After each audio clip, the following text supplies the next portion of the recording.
Dan di sini adalah berbagi praktik baik. Insya Allah saya juga akan membuatkan sertifikat berbagi praktik untuk RHK kita.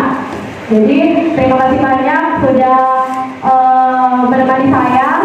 Saya mulai sebelumnya. Assalamualaikum warahmatullahi wabarakatuh. Oke. Jadi hari ini tugas saya adalah memberikan perlimpasan ilmu saya yang dapatkan dari belajar modul TV 1, yaitu budaya positif. Sebelum saya menjelaskan apa itu budaya positif, pasti teman-teman sudah pernah mendengar yang namanya segitiga restitusi. Kemudian namanya keyakinan kelas, karena kita sudah 3 tahun, apalagi saya sudah 3 tahun melaksanakan yang namanya IKN. Pasti teman-teman yang sebelum saya sudah menjelaskan itu yang baru penggerak, dan saya di sini untuk mengingatkan kembali apa yang saya dapatkan dari guru penggerak, modul guru penggerak kemarin. Apa yang IKN sekarang? Ya, yang pertama dalam budaya positif ini perlu kita tahu dulu apa itu budaya positif. Budaya positif adalah seperangkat nilai, norma, kebiasaan dan perilaku yang berkembang dalam suatu kelompok atau di sini adalah peserta didik dan lingkungan sekolah. Jadi bukan saja untuk peserta didik, tapi lingkungan sekolah juga, terutama guru, di mana Ki Hajar Dewantara itu memberikan kita untuk mengajarkan pada kita bahwa guru itu adalah panutan dari siswanya. Jadi sebelum kita melakukan budaya positif kepada siswa, yang pertama dilakukan adalah budaya positif pada diri sendiri. Dan mudah-mudahan saya ingin menerapkan, saya berusaha menerapkan di peserta didik saya. Budaya positif itu sangat diperlukan untuk mewujudkan pendidikan yang berpihak pada murid. Kemudian sebagai seorang pendidik, guru bertanggung jawab untuk mewujudkan budaya positif di lingkungan sekolah. Yang ketiga, agar dapat menciptakan budaya positif, kita harus memahami dan menerapkan konsep-konsep inti seperti disiplin positif, motivasi perilaku manusia, posisi kontrol guru, pembuatan keyakinan kelas, dan penerapan segitiga restitusi. Sebelum saya menjelaskan lebih lanjut, Ibu Bapak, saya tanya dulu, pernah didengar namanya keyakinan kelas atau sudah menerapkan Ya, keyakinan kelas itu dilakukan pada awal pembelajaran. Di sini keyakinan kelas itu masuk dalam budaya positif. Yang pertama, sebelum kita belajar ke budaya positif, ada dulu namanya paradigma belajar. Ini yang pertama kali dulu saya pelajari di modul TV 1.4, modul 4 perubahan paradigma. Apa itu perubahan paradigma? Perubahan paradigma itu adalah dalam membangun budaya positif, sekolah dapat menyediakan lingkungan positif, aman, nyaman, agar siswa mampu berpikir, bertindak, dan menciptakan dengan merdeka, mandiri, dan bertanggung jawab. Artinya pandangan kita tentang mendidik peserta didik kita diubah dari yang kemarin segalanya itu dalam peraturannya harus ada hukuman. Sekarang kita menciptakan dulu suasana yang nyaman, aman di lingkungan sekolah, supaya guru dengan peserta didik nyaman di dia. Jadi supaya nyaman, aman, dan menciptakan peserta didik yang merdeka, mandiri, dan bertanggung jawab. Itu yang ada yang diterapkan dalam budaya positif. Menurut paper Aircorvette, jika ingin membuat kemajuan perlahan, ubahlah sikap atau perilaku Anda terlebih dahulu. Gurunya dulu yang mau diubah, setelah itu siswanya, karena siswa atau peserta didik itu mencontek gurunya. Dirubah budaya positif, pandangannya yang baik. Tetapi jika ingin memperbaiki cara-cara utama kita, maka kita perlu mengubah kerangka ubahlah Anda, cara Anda melihat dunia, ubahlah cara Anda berpikir tentang manusia, dan ubahlah paradigma Anda. Yang kemarin itu Pak, Bu, waktu kita diajar dulu sama Bapak guru kita, itu selalu diterapkan budaya Anda salah harus ada hukuman, dan Anda harus mematuhi guru. Jadi guru itu adalah sumber utama. Sekarang tidak.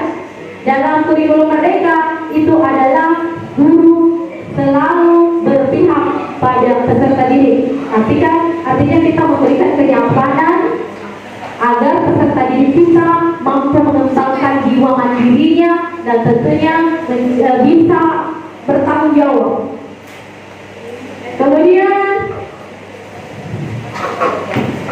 ini menurut Ki Hajar Dewantara mengatakan bahwa untuk menciptakan siswa yang merdeka, maka syarat utamanya harus mempunyai disiplin yang kuat, yaitu disiplin diri yang berasal dari motivasi internal dalam diri sendiri dan motivasi eksternal dari orang lain, didorong oleh orang lain.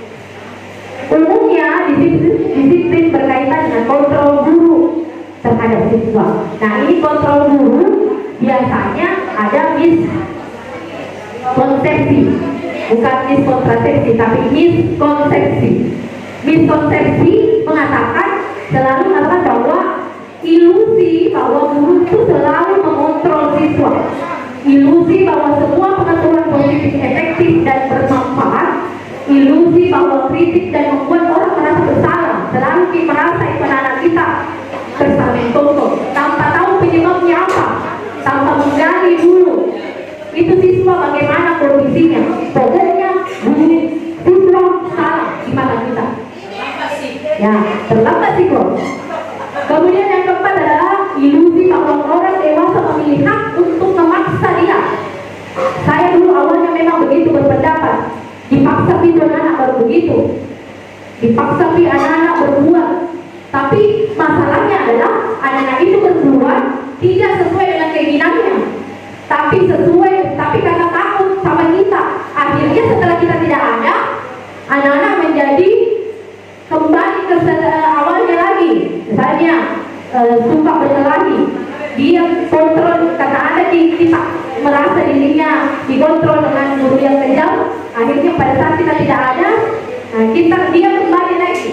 Atau kita malahan guru dicap, ada si guru kejam nih, ada si guru pendidikan, ada si guru apa, pokoknya masing-masing guru ada capnya, guru Doraemon dan lain sebagainya.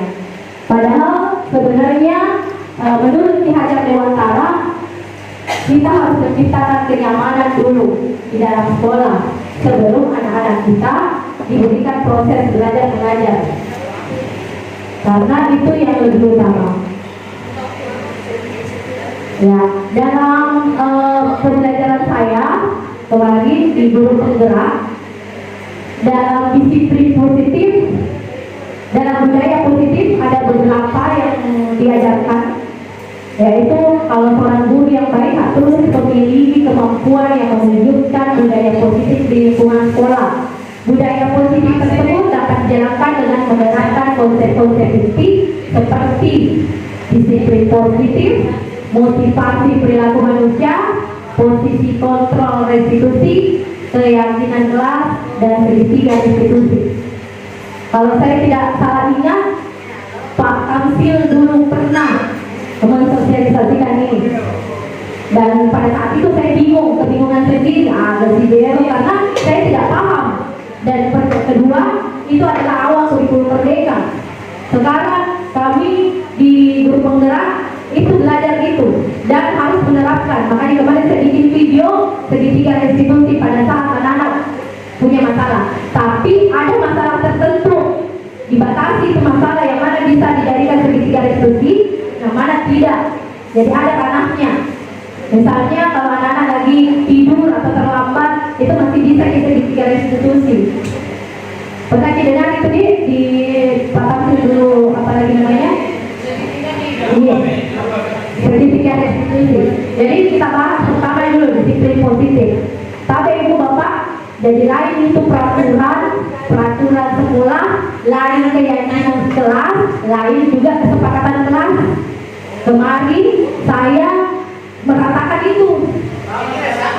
Iya, saya juga berpikiran awal begitu, makanya saya tanya kemarin. Ada namanya kesepakatan sekolah. Jadi ada namanya kesepakatan kelas, ada kesepakatan sekolah. Kesepakatan kelas itu dibikin dibentuk itu pada saat kita sepakat dengan anak-anak diisi keyakinan kelas. Anak dengan melibatkan anak-anak sendiri supaya mereka merasa bertanggung jawab karena mereka menyepakati itu. Setelah mereka kebiasaannya di kelas melaksanakan keyakinan kelas itu, maka terbentuklah namanya kesepakatan sekolah.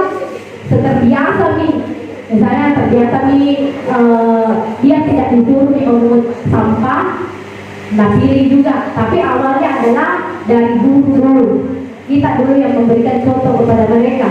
Alangkah bagus itu kalau kita yang menyuruh dan kita tidak memberikan contoh, ya. Dan itu saya tahu bahwa selama ini sebelum melaksanakan guru penggerak, saya sadar bahwa ternyata banyak sekali kesalahan yang saya lakukan itu individu saya. Dan saya insya Allah mau merubah itu. Saya berusaha untuk merubah itu. Mungkin Bapak Ibu apa lagi namanya beranggapan kita tidak bisa membentuk karakter siswa kalau bukan kita sendiri dulu yang terbentuk sebagai guru. Yang pertama, disiplin positif. Suatu cara penerapan disiplin yang mengajarkan anak bertanggung jawab dan menumbuhkan kesadaran diri berdasarkan nilai-nilai kebajikan. Nah, tujuan disiplin positif adalah untuk menanamkan motivasi kepada siswa kita agar mereka menjadi orang yang diinginkan dan menghargai diri sendiri dengan nilai-nilai yang mereka percaya. Dalam mewujudkan budaya positif memerlukan kerjasama yang baik antar warga sekolah. Jadi itu tadi waktu pertama bahwa guru tidak bisa bertindak sendirian di dalam lingkungan sekolah. Harus ada kesepakatan tidak boleh hanya ada satu orang saja yang menjadi guru yang killer atau apa. Harus ada kesepakatan antara guru-guru bertindak juga sama.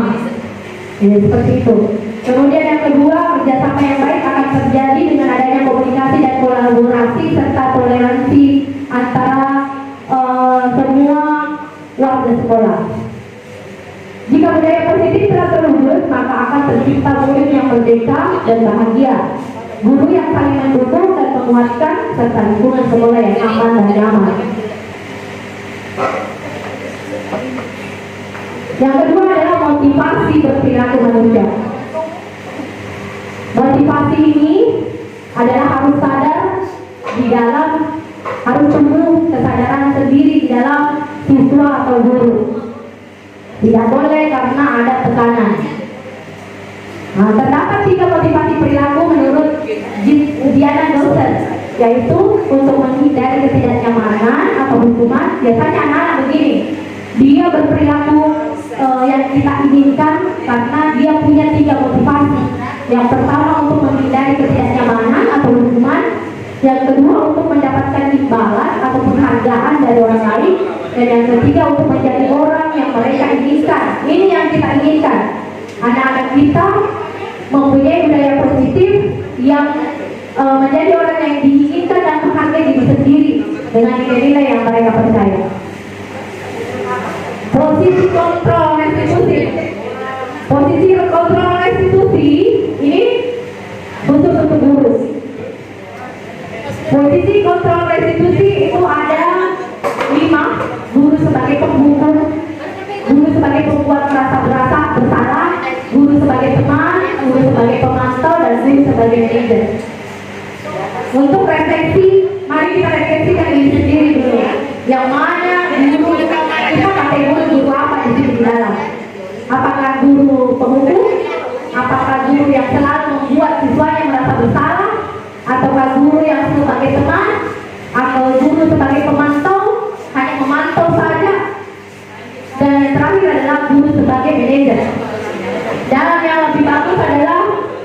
lebih bagus adalah guru sebagai manajer. Dan yang ketiga adalah keyakinan kelas. Ada di semua apa keyakinan kelas tadi dalam kelas tadi yang kita tempel. Iya. Tanya dulu Bapak, saya tanya dulu. Ada keyakinan kelas tadi dalam kelas banyak yang ditempel. Ya. Itu keyakinan kelas Ibu Bapak tidak di print out saja. Itu harus ada tahapan-tahapannya dan itu dibuat oleh siswa dan guru. Bukan kita ambil kemudian kita tempel, tapi ada kesepakatan, ada kolaborasi antara guru dan siswa sehingga siswa menyadari kalau mereka suatu saat melanggar kesepakatan itu atau keyakinan itu. Dan keyakinan itu merupakan nilai-nilai kebaikan atau prinsip-prinsip yang universal. Orang akan lebih bersemangat atau tergerak untuk melaksanakan keyakinannya daripada hanya mengikuti aturan.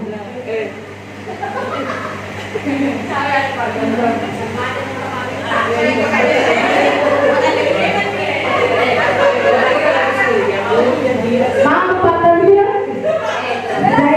Ini keyakinan kelas yang saya bikin kemarin dengan siswa saya. Dengan kata-kata yang mudah dipahami, universal, dan nilai-nilai kebajikan yang universal.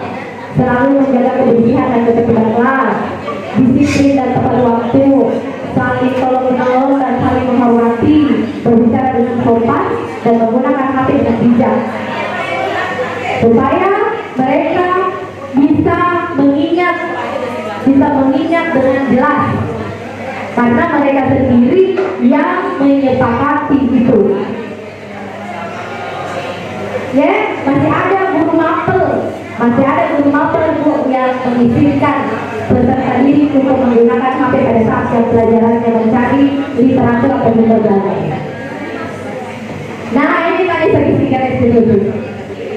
Kemarin pada saat saya membuat video segitiga restitusi, kebetulan ada dua siswa saya bermasalah. Yang pertama main HP pada saat jam pelajaran, dan yang kedua adalah tidur. Tapi saya tidak pertama menstabilkan identitas. Dipanggil anak-anak baik-baik dulu, jangan mempermalukan anak-anak di depannya.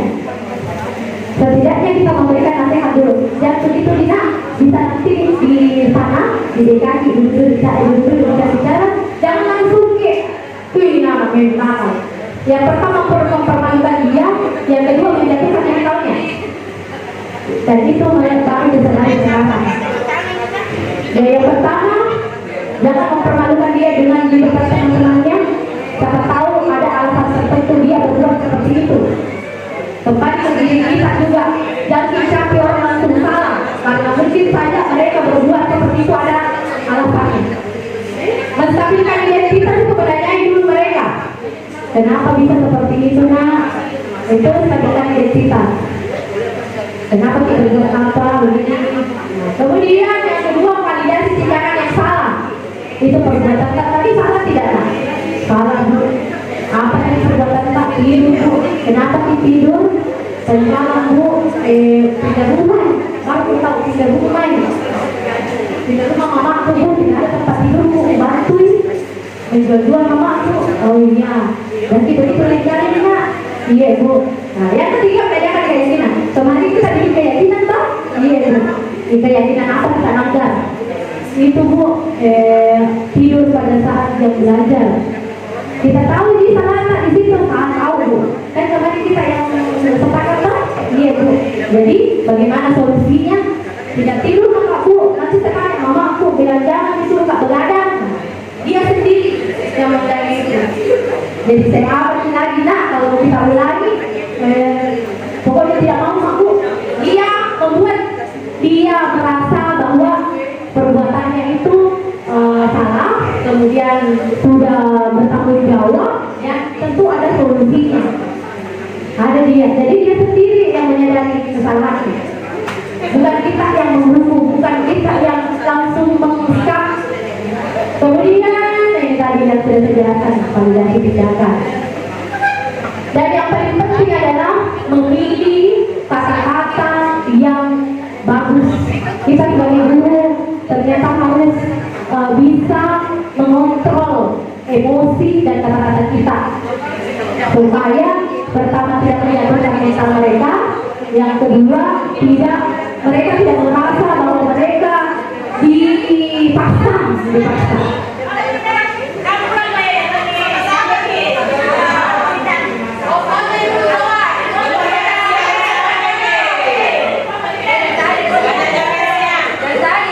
Oke, dari materi yang saya jelaskan ini, Pak B, mungkin masih ada Bapak Ibu yang kurang paham. Karena pertama situasi mendesak, yang kedua mungkin saya agak cepat, jadi kita diskusi saja. Iya, Pak B, belajar. Saya bertanya. Jadi kurangnya saya.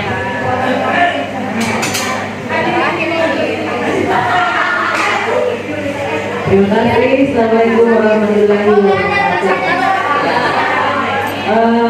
Terima kasih Ibu Eminasi SPMD telah memberikan arahan kepada kita semua, terutama kita ya wali kelas, tentang keyakinan kelas itu. Hanya saja yang ingin saya tanyakan adalah keyakinan apa saja yang perlu kita sepakati dengan siswa. Apakah keyakinan itu perlu kita cetak sebelum saya akhir kelas suku cetak semua? Jadi lebih baik beritahukan dulu keyakinan apa saja yang perlu saya cetak, yang saya perlu sepakati dengan anak-anakku 9 sampai, supaya kalau ada yang tidur misalnya tadi itu tidak boleh tidur di kelas pada saat jam pembelajaran, mereka merasa bersalah kalau melanggar dan mencari solusinya sendiri. Ya, selain dari yang tidak tidur di kelas, keyakinan apa lagi yang perlu kita sepakati? Ya, terima kasih. Assalamualaikum warahmatullahi wabarakatuh. Oke, Bapak. Jadi kemarin pada lepas hari yang kedua kami langsung mempraktekkan itu, karena banyak sekali pasti kesalahan-kesalahan atau aturan-aturan di dalam kelas. Kalau itu ditulis semua, Bapak Ibu, kalau itu ditulis semua, tidak bisa anak pahami, tidak bisa anak hafal nih. Bayangkan kalau 10 dipajang di kelas. Jadi kami mempraktekkan langsung di situ, dibagi kepada anak-anak. Jadi ada dikasih dulu anak-anak kertas-kertas apa keinginan mereka sehingga kelas mereka nyaman, aman. Jadi kan tulis di masing-masing. Akhirnya mereka tempel, itu tempel, ini tempelannya. Dari 35 jawaban siswa, maka dijadikanlah kata-kata atau kalimat universal. Itu tadi ada yang bilang, mau gak saya kelasku tertib Bu? Ada yang bilang, mau gak saya kelasku Bu? Tidak ada bicara kotor. Tulis semua di sini pendapat mereka, ini pendapat mereka. Jadi kita hanya mengarahkan mereka. Nah sekarang dari 35 ini yang mana di sini paling penting menurut kita supaya aman? Itu Pak, selalu bicara kotor. Nah, kata-kata apa yang bagus di situ, dan tidak boleh menggunakan kata tidak boleh. Kata-kata yang mudah dipahami. Misalnya ada nih bicara kotor. Nah di situ ditulis berbicara dengan sopan. Nah, jangan bilang tidak berbicara kotor, karena katanya otak itu tidak menggunakan tidak. Iya. Ini usahakan dari anak-anak ini yang 35 ini dijadikan satu kalimat yang universal dan jangan terlalu banyak. Jangan terlalu banyak yang mereka sepakati, dan sudah disepakati dari 35 menjadi 10, dari 10 menjadi 5, yang mana poin yang penting. Nah setelah itu usahakan anak-anak disuruh tanda tangan. Silakan nak tanda tangan baca baik-baik. Harus tahu itu kesepakatannya anak-anak kita. Baca baik-baik itu. Yang kemarin Bu, saya malah bikin TikTok, bikin naruh di atas supaya mereka tahu itu keyakinannya. Karena kan anak-anak sekarang viral di TikTok atau viral di video kan sekarang. Keyakinan kelas 72. Saya Bu, bersih itu jangan ya nak, jangan ya dek, tidak membersihkan kelas, jangan ya dek. Nah itu berarti mereka sudah hafal itu keyakinannya, karena mereka yang bikin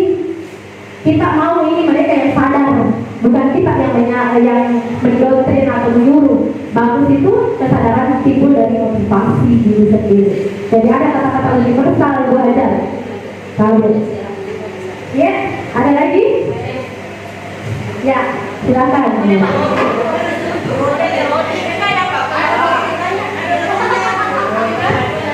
Terima kasih atas kesempatan saya untuk menanyakan tentang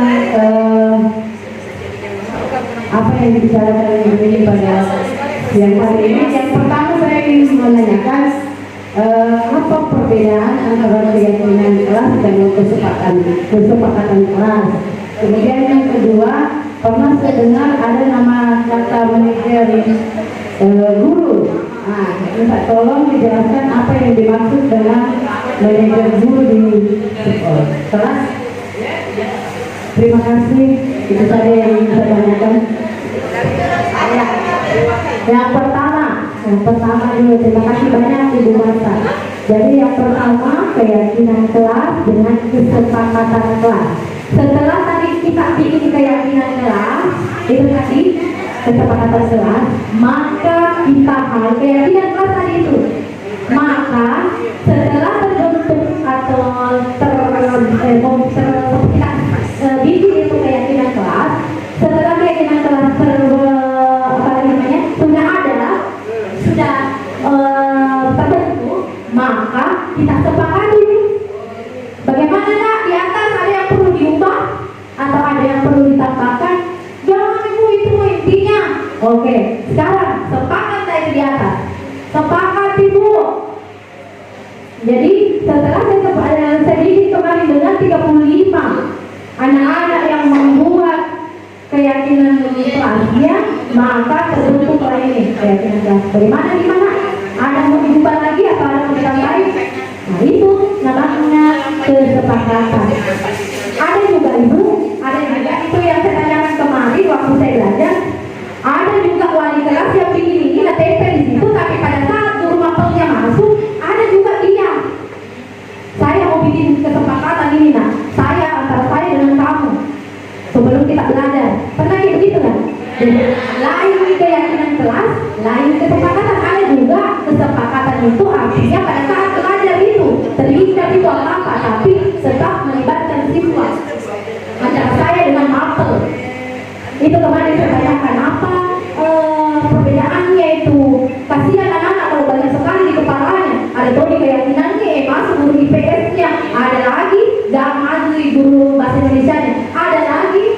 Itu namanya kesepakatan kelas. Sepakat di hari ini nak. Pertama apa? Jangan Bu menjawab kalau tidak disuruh, betul? Jangan menjawab kalau tidak disuruh ya. Sepakat Bu. Itu sebenarnya kesepakatan kelas. Kemudian sebagai manajer, guru sebagai manajer itu artinya kita guru bertanggung jawab mengarahkan anak-anak tanpa memberikan kata-kata yang mendoktrin mereka. Jadi kita mengarahkan mereka, mengontrol mereka sehingga mereka bisa berbuat sesuai dengan motivasinya sendiri. Manajer bagaimana itu kalau kita memanage kelas? Jangan selama ini kemarin saya selalu bagus apa kalau saya jadi guru sebagai teman. Ternyata tidak terjadi seperti itu. Boleh jadi guru sebagai teman, tapi lebih bagus kalau guru sebagai manajer. Ada lagi?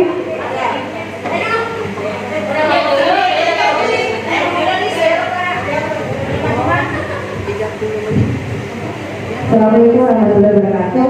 Yang saya mau tanyakan adalah tadi dibahas tentang kesepakatan kelas dengan peraturan kelas. Apa perbedaan kesepakatan kelas dengan peraturan kelas? Itu saja. Dan keyakinan kelas. Ya luar biasa. Terima kasih banyak. Jadi kesepakatan kelas tadi saya sudah jelaskan itu melibatkan guru dengan siswanya. Sedangkan peraturan itu hanya satu arah. Peraturan itu artinya guru yang menentukan, guru yang mengatur, guru yang membuat, tidak melibatkan siswa. Jadi itu bedanya kesepakatan kelas dengan peraturan kelas. Sama dengan peraturan kelas atau peraturan sekolah. Kalau peraturan sekolah mutlak dari sekolah hanya melibatkan siswa dengan guru dan saling sepakat seperti ini. Pertanyaan terakhir, silakan nih.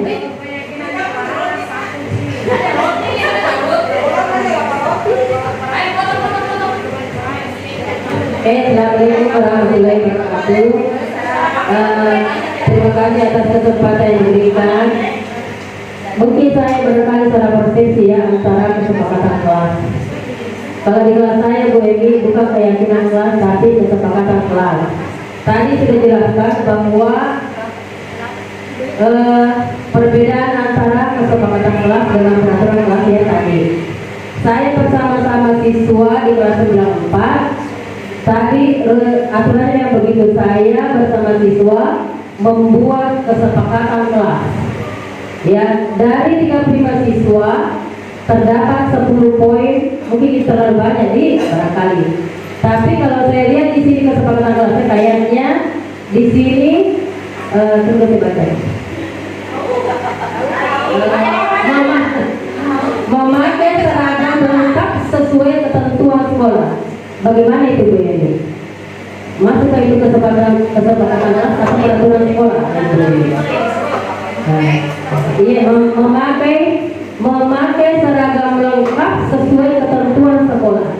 Kutanya dulu, masuklah itu kesepakatan kelas atau peraturan kelas?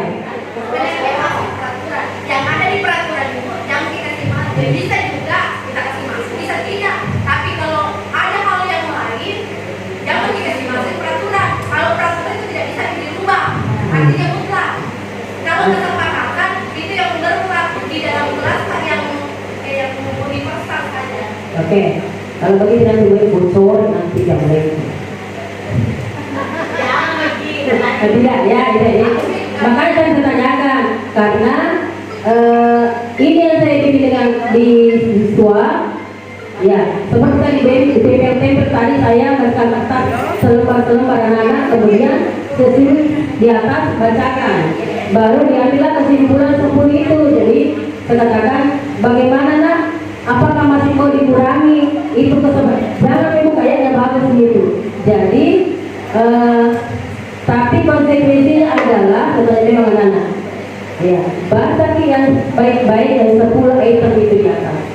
Konsekuensinya ada antara wali kelas dengan siswa terhadap kesepakatan kelas. Jadi saya bukan kayak di kelas ini, minta maaf ini, saya masih pakai kesepakatan kelas. Nanti saya sudah cetak ternyata sudah kurikulum merdeka. Ya, gitu ya. Kemudian ada tadi PBB yang guru sebagai boleh berkali di yang guru ada yang 3 kata tadi. 6 kata itu berapa? Lewat. Ini guru sebagai penghukum pertama, yang kedua kemari saya cerita dulu kemari di 92 sampai gue jadi bukan juga ini kemarin ya cerita sedikit kemarin pas waktu sholat ada beberapa siswa kelas 9 yang pergi sholat.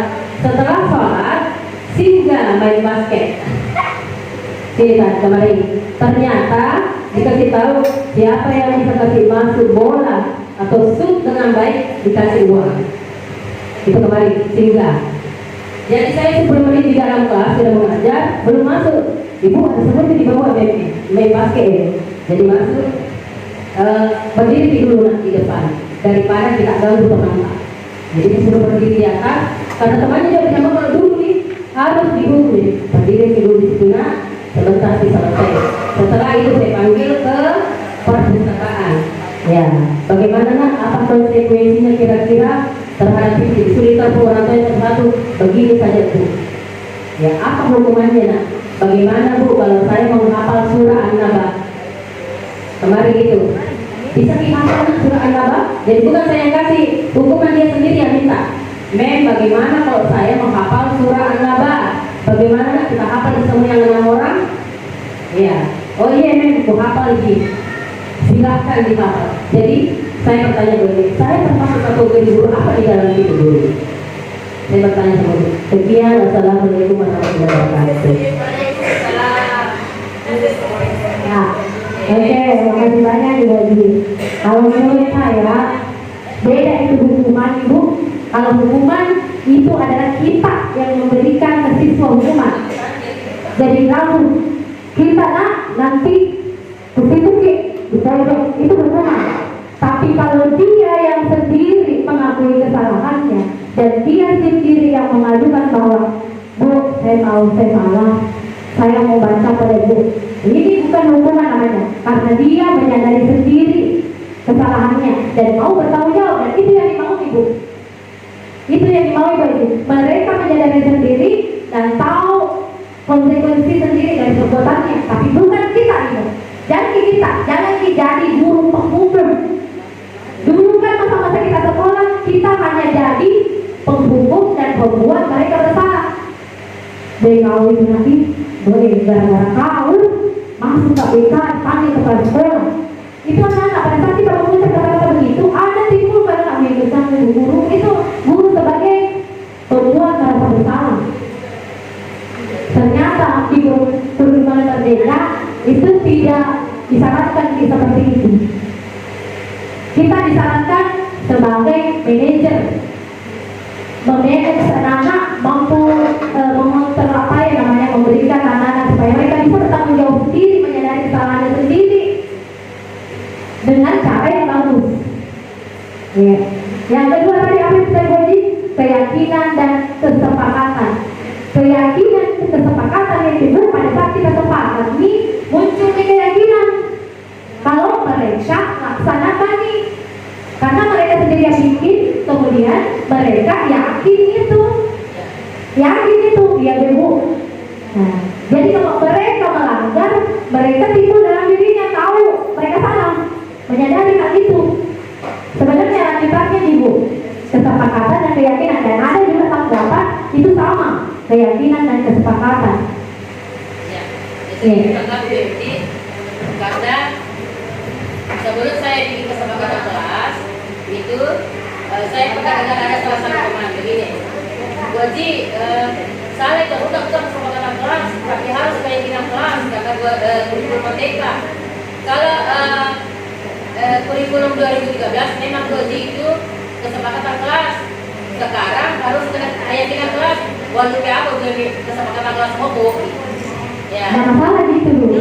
Kesepakatan kelas itu pada saat kita bersepakat nih, keyakinan kelas itu kalau mereka yakin, nggak yakin itu kesepakatannya. Jadi nggak masalah gitu, yang mana keyakinan, mana kesepakatan. Yang jelasnya mereka meyakini secara universal bahwa itu adalah sebuah bukan peraturannya, sebuah yang diyakini mereka salah. Jadi kalau mereka menyadari dirinya sendiri itu bahwa perbuatan itu mereka salah. Oke. Demikian hari ini, terima kasih banyak teman-teman, dan saya janji hari ini kegiatan kita